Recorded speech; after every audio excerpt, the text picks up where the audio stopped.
automation and robotics. Mixing the aforementioned Omega Garden system with automation and robotics allows the facility to run completely without the need for a human labor requirement, aside from the initial construction of the facility. The rotating cylinder system provides sustenance for the plants. The fish farm is regulated by filters. The movement of cylinders that are ripe for harvesting can be done by overhead grappling systems, and the harvesting itself could be accomplished by dexterous robotic arms with human-like hands and sensitivity, giving them the ability to pick, place, and replant the cylinder. The placement would be in baskets that would run on a small conveyor belt system, guiding the plants through a washing cycle before moving them to the adjacent farmers market area, which is a separate but connected building where the people actually get the food they need. At no time would people have to enter the actual growth part of the facility unless maintenance is required. The entire process is computer controlled for high precision, up to the point that people will know when the building will harvest and supply the next rotation of crops, because a monitor attached to the building will show them the upcoming crop cycles for the next month or two, almost like the arrival and departure system used by airports. Powering the facility. The power requirements for the facility can be fulfilled such that the building is completely self-sufficient and off the grid, if a grid exists at all. This allows the facility to be placed literally anywhere in the world to feed any people, anytime. In short, the building would be a hybrid solar, wind, and battery-powered facility, the batteries being nothing more than a backup system in case load demands manage to exceed the solar and wind system capabilities. This situation would only possibly arise during harvesting times when the robots are most active, and only if multiple harvests occurred at the same time, which would be avoided as much as possible via crop cycle monitoring and rotation. In general, the building is a very low-power passive facility, the robotics lying dormant in sleep mode when not in use. The only constant power sinks would be the carousel systems, pumps, and atmospheric monitoring and control systems. The details of the power requirements will be determined by the design of the facility, which will be completed by a team of engineers. I can only do so much as a lone humanitarian, and even though I could do all of the analysis, it would take me quite some time by myself as my free time permits, which is why I feel that working with the UN could make this happen faster, which is good for the people who need food immediately. Scalability and yield potential. Vertical farming is not a new concept, but sometimes the drawings showcase skyscraper buildings that almost instantly call into question the cost of such facilities. There is little need to make 50-story buildings to bring about the eradication of hunger around the world. What's necessary are smaller, more locally driven buildings that cater to specific regional needs. Additionally, there is this notion that the building must exist to facilitate natural sunlight as a means by which to grow the food. But in the previous sections I showed how this is not the case. Artificial light is just as good, if not more so, because it can be directly controlled for the benefit of the plants. And the old argument of powering such a facility is no longer a valid argument when one considers all the clean energy options available that can work together to provide more than enough energy to run the facility. Additionally, depending on natural light automatically adds a geographic restriction to where the facilities can be placed, and seasons and weather conditions add additional impacts to the efficiency and productivity of facilities that are dependent on natural sunlight.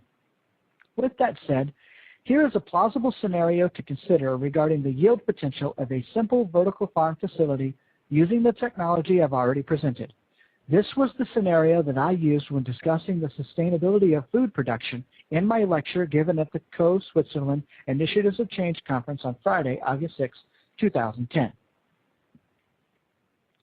The basis of this scenario uses a 10-story vertical farm facility that assumes a 1-acre footprint, basically a 200 by 200 foot building, most of which could be underground for security purposes.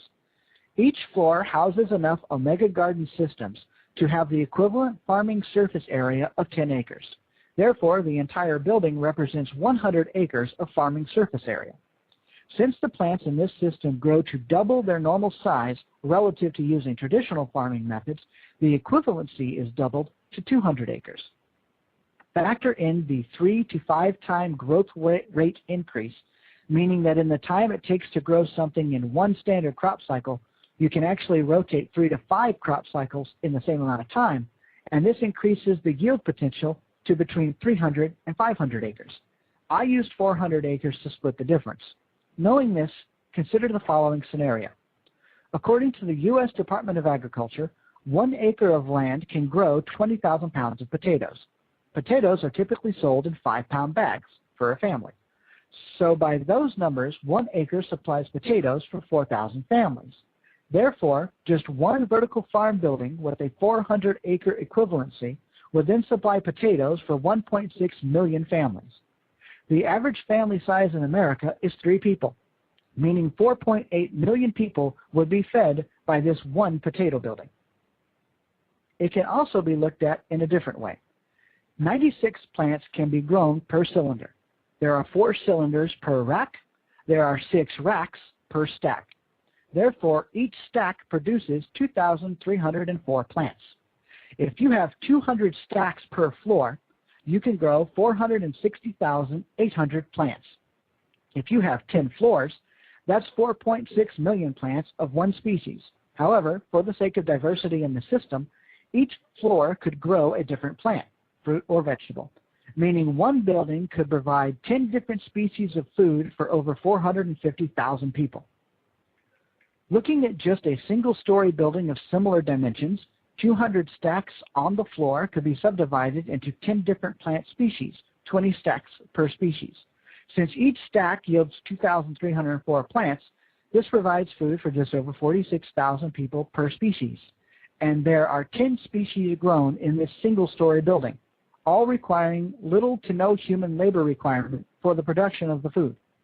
This system can be scaled down for smaller regions or up for mega city populations by just constructing more buildings. Summary. The analysis above should leave you shocked and amazed. We have the technical capability to seriously wipe out hunger in the world, but we cannot rely on old world methods to accomplish this. Food can be made abundant for all people, and it is time that we start doing so. As I mentioned early in this paper, the fact that we humans have allowed such an essential necessity for life, food, to become so grossly mismanaged and profit-driven is a serious moral and ethical question that needs to be addressed, especially given the technical capabilities I've shown that can locally produce vast amounts of healthy, unmodified organic food for the world's people without the need for human toil. The time has come to do the right thing, and I, for one, refuse to sit back and patiently wait for someone else to do it. However, in order to magnify my efforts, I would prefer to work with the United Nations and lead a team whose goal would be to have an operational facility in place within a year. The next step is the systematic development and establishment of these facilities around the world until not one human being goes hungry. I truly hope this paper strikes a chord with the United Nations, so much so that we can work together to make this vision a reality and relegate the hunger issues of the world to a page in the history books. I thank you in advance for your time and consideration. Respectfully, me. My little signature bit. Respectfully, me. Yeah, I can see you doing that in front of the right. Nations. Oh, it's me. Well, that's all you had to say. I mean, you're me. That's awesome. Yes. So, Douglas Mallette, email, phone number, title, space advocate, speaker, link to my book, stuff like that. My business signature, I guess you could say. So that's the report that I sent off to the United Nations contact. And yes, I did get a response back already this morning. She got it. She liked it. She's forwarding it off to the New York office, which is where they actually do the food stuff. They don't do that part in Geneva. That department is in New York. So I'm expecting to get a contact back from the New York office, hopefully by the end of the week.